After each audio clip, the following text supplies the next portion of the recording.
Peace. What's happening, good people? This gift here for Pay Us No Mind, and today we're taking a look at the digital distributor United Masters. Now, this is a company that I've been asked to review a number of times by different viewers. So shout out to Armani Sun, KK Orlando, Pain Slaps, and Rebel with a Statement for requesting that I review United Masters, right? So for those that don't know about United Masters or who have never heard of them, they're a digital distributor run by record executive and I believe not former Nas manager Steve Stout, right? Now, United Masters offer is that digital distribution is free from the standpoint that if you don't make no money, you don't lose no money, right? They're not charging you an upfront fee, so you don't have to pay upfront for their digital distribution, but they do take 10% of whatever you make. So if you do make money, then they take 10% of whatever you make.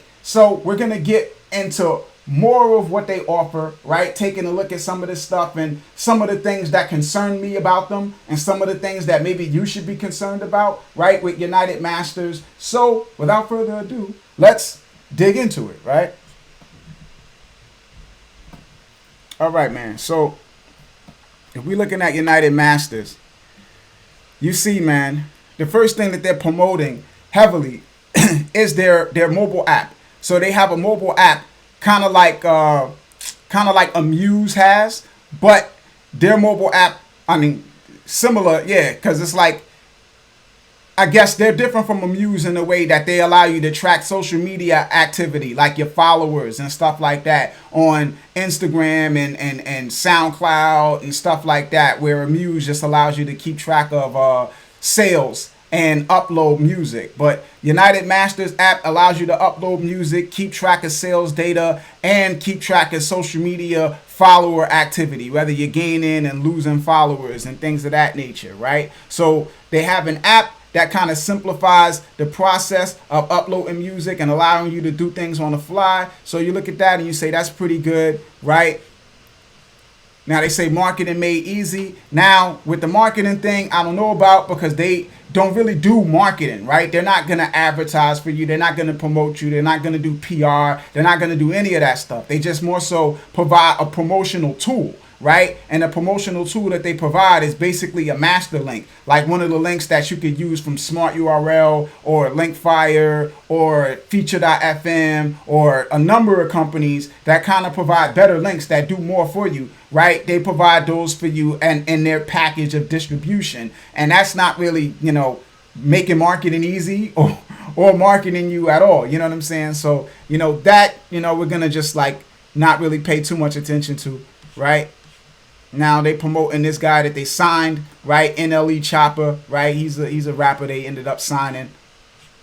And this is the crown jewel for United Masters, their partnership with brands, right? This is the main linchpin that they use to attract artists to their platform. Hey, you can come to United Masters and possibly get your music used by the NBA or AT&T or Boss or the NFL, iHeartRadio, things of that nature, right? Now, yeah, aside from that, it's like watch your numbers grow. Now let me dig into, the whole thing about the NBA and stuff, man, because they promote heavily to the urban market, right? To artists, right? Like I created an account just to kind of dig into it, And if you look at, the blog that they have when you in your dashboard, it's a lot of hip hop, right? Andre 3000, Chance the Rapper, Kanye West, it's very hip hop focused, right? The marketing. But when you look at the opportunities, right, to get your music into the NBA, right? They say, okay, requirements, any song, because the requirements for the submissions eliminates a lot of people that do music right now in the hip hop area, right? Because hip hop is like, you look at it, you say any song submitted must be distributed by United Masters. Okay, that's a no-brainer. You must control exclusive rights to the content you submit. Leased instrumentals or content containing uncleared samples are not permitted. So it's like, man, you know how much music and hip hop where people are using these leased beats from BeatStars and stuff like that. So that's off the table. You can't do that, right? Now, if publishing rights for submitted content are not controlled by writers directly, they must be controlled by writers or publishers affiliated with the United States Performing Rights Organization. That's also cool. No problem with that. United Masters will submit the relevant metadata. All of that stuff is all right. So it's like that aspect, the lease thing, and that is something that I tell you guys a lot about the lease beats, how it handicap you and prevents you and blocks you from a lot of opportunities. You know what I'm saying? So that's more so on the artist end. Now the submission guidelines, right, where they say, okay, well, here's what they're looking for. The NBA is specifically looking for music that matches this profile: up tempo, high energy, arena stadium sound, and then they got restrictions, right? And here's where the issue lies, right? Restrictions: no drug references, right? Do not submit songs that include drug references, right? Violence, explicit and or derogatory words, phrasing based on gender, race, ethnicity, religion, sexual preference, etc., themes regarding money, sex, criminal activity, misogyny. Like they just eliminated like 98% of hip hop records. You know what I'm saying? So it's like, yo, man, I mean, not to say that hip hop should be that way, not to say that that's the type of music that people should be making, but it is the type of music that a lot of artists are making. Even if it's, because you got even the positive records still cover themes regarding money, sex, criminal activity, misogyny, even in a way of being provocative. But okay, well, to submit for these things, you can't have those things in your music. So you just got to be aware of that. So if you signing up for United Masters because you're looking at it and you're like, well, I want my music used in the NBA, or I want my music used by AT&T or whatever have you, and you make music that contain these types of things, right? Just know that those opportunities aren't going to be available for you, right? Those opportunities aren't going to be available to you, because your music isn't going to apply. Now, the other thing about United Masters that kind of like catches me is their terms of use. Now, the issue with their terms of use, man, is the one thing is the third party opportunities, right? Like when you submit your music for possible consideration for the NBA thing or for the AT&T thing, right?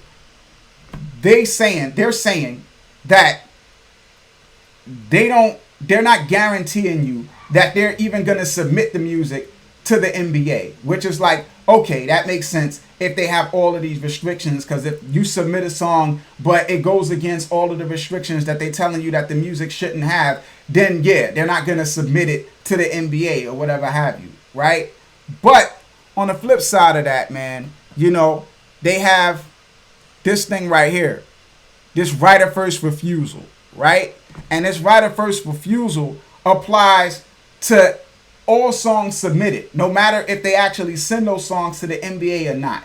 And what this right of first refusal states is that once you submit a song for consideration of being picked up by the NBA or one of these entities, right? Once you submit a song, you are giving them basically a pathway to jam you up. Because what this right of first refusal means is that if a record company or a label wanted to sign you, you're not free to go. You're not free to just sign with a record company or a label that want to sign you. If somebody comes and knocks on your door and say, hey, I want to offer you a contract, you have to take the terms to United Masters and say, hey, look, guys, these guys are offering me this much money for this much time, and I'm not a lawyer, so I don't know, exactly how this stuff shake down. I'm just going over it from my understanding and my interpretation of it, right? But it seems like it's saying, hey guys, here's what they're offering me. And then you have to give United Masters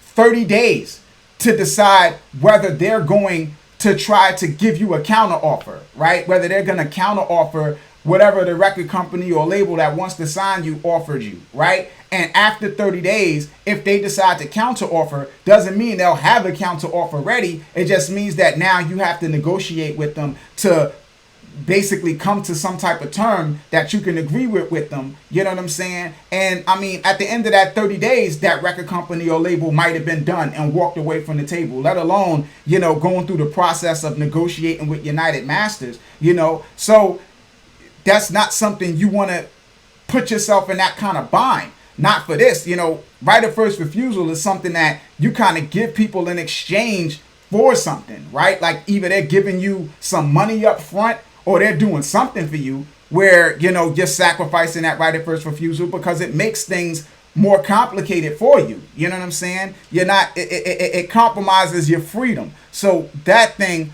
I don't like, right? I don't like the right of first refusal. I don't like that it applies to anything that gets submitted, right? And then the other aspect of the submission thing is your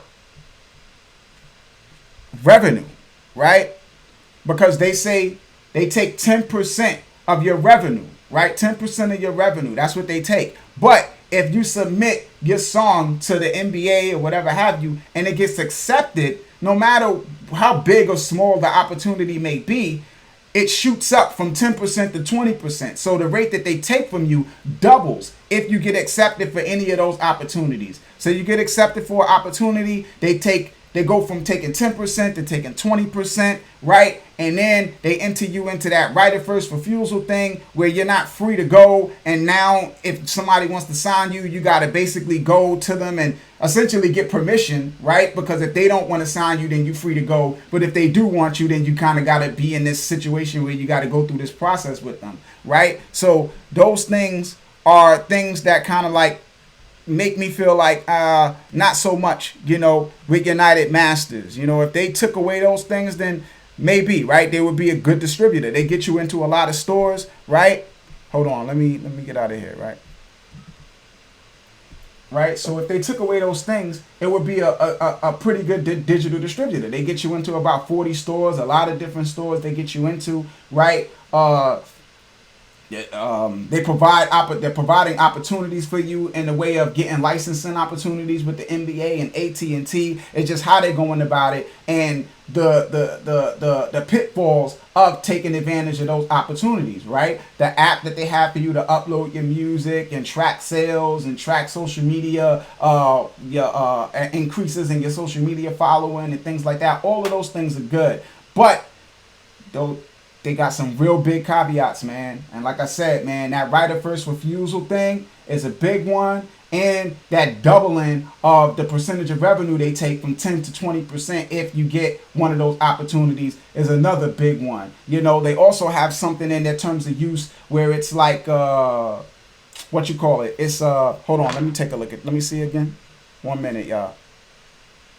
It says, not warranties and liability, releasing covenant not to sue. That's it. Releasing covenant not to sue, right? Where it states that you forgive them and their partners if they've ever infringed on the copyright of yours, like ever, right?